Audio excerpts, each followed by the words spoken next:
నేను సవాలు విసురుతున్నా హరీష్ రావు గారిని, నువ్వు లేని వాళ్ళందరికీ డబుల్ బెడ్రూమ్ ఇల్లు ఇస్తున్నావు కదా, ఏ గ్రామంలో నువ్వు డబుల్ బెడ్రూమ్ ఇల్లు ఇచ్చినావో పోదాం పదా.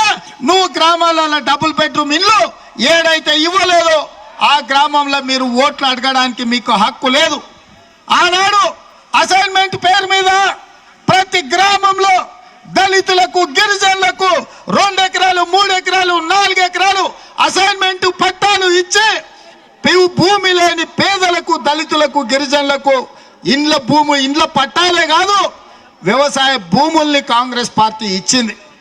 ఆనాడు పేదలకు పింఛన్ ఇచ్చింది, ఆరోగ్యశ్రీ పథకం ఇచ్చింది, ఉచిత కరెంట్ ఇచ్చింది, చదువుకునే పిల్లలకు ఫీజు రియంబర్స్మెంట్ ఇచ్చింది, చదువుకున్నోళ్లకు ఉద్యోగాలు కాంగ్రెస్ పార్టీ ఇచ్చింది. మరి ఇవాళ టిఆర్ఎస్ వచ్చిన తర్వాత ఇంటికో ఉద్యోగం ఇస్తానని ఇచ్చిందా సోదరులారా? ఇంటికో ఉద్యోగం ఇచ్చిందా? 1,00,000 రూపాయల రుణమాఫీ జరిగిందా? డబుల్ బెడ్రూమ్ ఇల్లు వచ్చిందా అక్క? దళితులకు 3 ఎకరాల భూమి ఇచ్చిండ్రా? మీ ఇళ్లలో ఆరోగ్యశ్రీ అందక మొన్న కరోనాలో ఎంతమంది చచ్చిపోయినరో మీరు ఆలోచన చేయండి.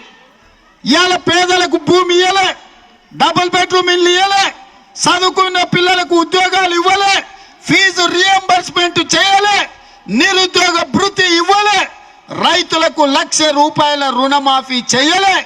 ఇవాళ ఏ ముఖం పెట్టుకొని ఆ టిఆర్ఎస్ సన్నాసులు ఓట్లు అడగడానికి వస్తుండ్రో మీరు ఒక్కసారి ఆలోచన చేయండి.